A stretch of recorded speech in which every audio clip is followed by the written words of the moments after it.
Hello everyone, मेरी YouTube channel UPSC notes by Shikha में आपका स्वागत है। दोस्तों, आज हम जनजातियों की प्रमुख विद्रोह के विषय में बात करेंगे। इससे पहले हमने आपको पहाड़िया, खोंड, कोल, संथाल आंदोलनों के विषय में जानकारी दी। आज हम आपको मुंडा विद्रोह व अन्य विद्रोह के विषय में बताएंगे जो जनजातियों यानी आदिवासियों द्वारा किए गए। मुंडा विद्रोह 1899 में शुरू किया गया। इसका नेतृत्व बिरसा मुंडा ने किया। छोटा नागपुर क्षेत्र में बिरसा मुंडा के नेतृत्व में उल गुलान यानी महाविद्रोह हुआ। इसके कारणों में मुंडाओं की पारंपरिक भूमि व्यवस्था, खूंट कट्टी यानी सामूहिक खेती का जमींदारी या व्यक्तिगत भू स्वामित्व वाली भूमि व्यवस्था में परिवर्तन। इस विद्रोह की शुरुआत बिरसा मुंडा के नेतृत्व में हुई, लेकिन कालांतर में बिरसा मुंडा ने इसे धार्मिक राजनीतिक आंदोलन का रूप दे दिया।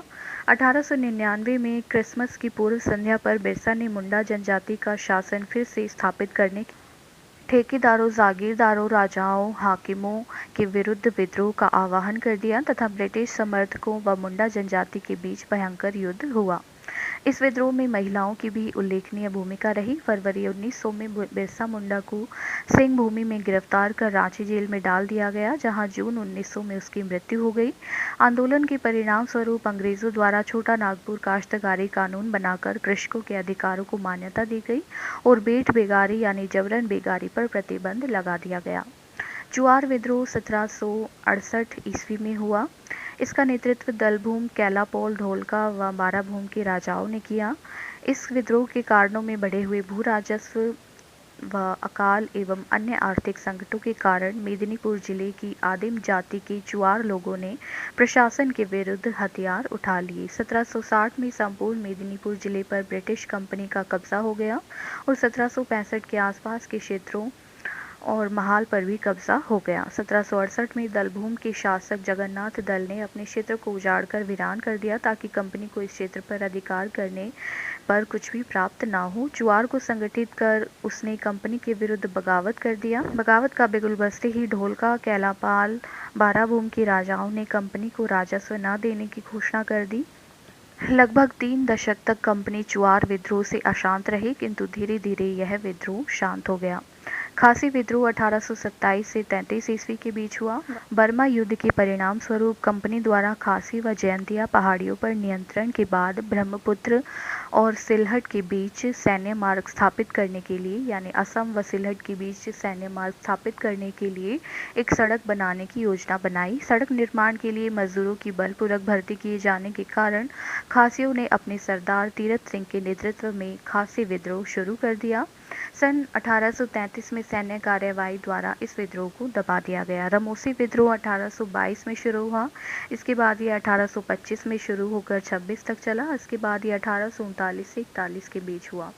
अंग्रेजों के साम्राज्यवादी आर्थिक शोषण, अकाल व भूखमरी की समस्या से क्षुब्ध होकर यहाँ पश्चिमी घाट में रहने वाली आदिम जनजाति रमोसी ने विद्रोह शुरू किया, जिसे चित्तर सिंह व नरसिंह दत्तात्रेय पेटकर के ने नेतृत्व प्रदान किया।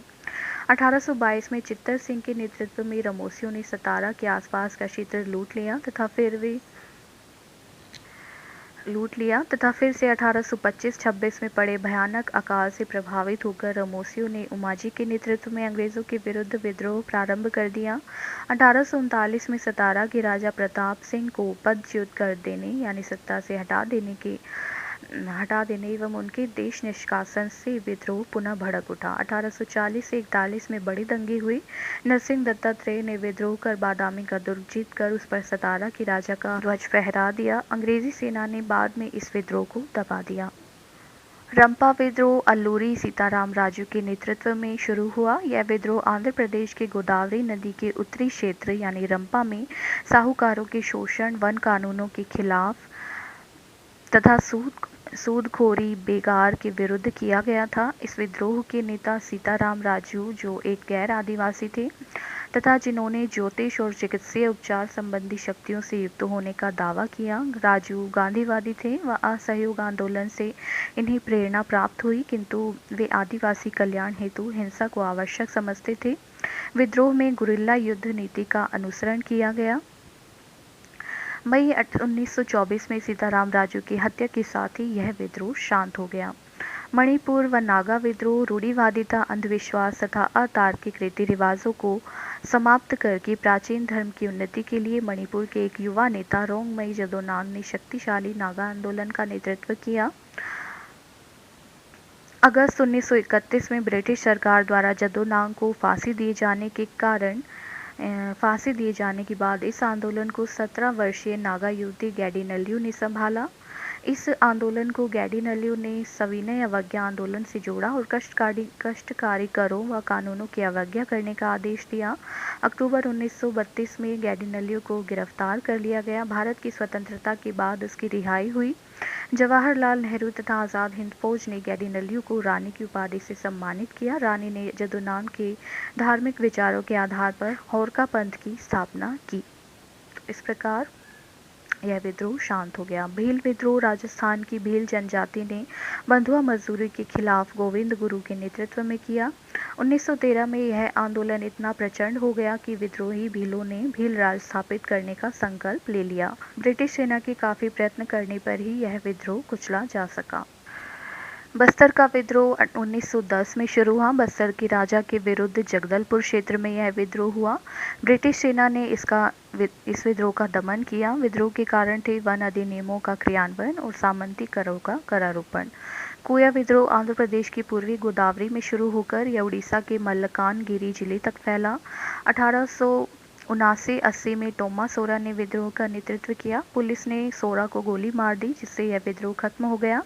सन 1886 में दूसरा कोया विद्रोह राजा अनंत शैया के नेतृत्व में हुआ, जिसने राम संडू यानी राम की सेना का गठन किया। ताना भगत आंदोलन प्रथम विश्व युद्ध के बाद छोटा नगर क्षेत्र में शुरू हुआ। यह एक प्रकार का संस्कृतिकरण आंदोलन था।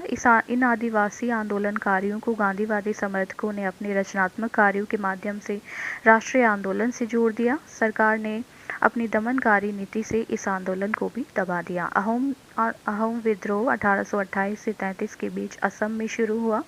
इस आंदोलन के कारण थे 1824 में बर्मा युद्ध के बाद अंग्रेजों ने उत्तरी असम पर अधिकार कर लिया था, जिससे असम के अहोम वंश के उत्तराधिकारियों ने विद्रोह की घोषणा कर दी। 1828 से 1833 तक अहोमों ने गोमधर कुंवर के नेतृत्व में विद्रोह किया, परंतु यह सफल नहीं हो सका क्योंकि गोमधर कुंवर को विद्रोह शुरू होते ही गिरफ्तार कर लिया गया।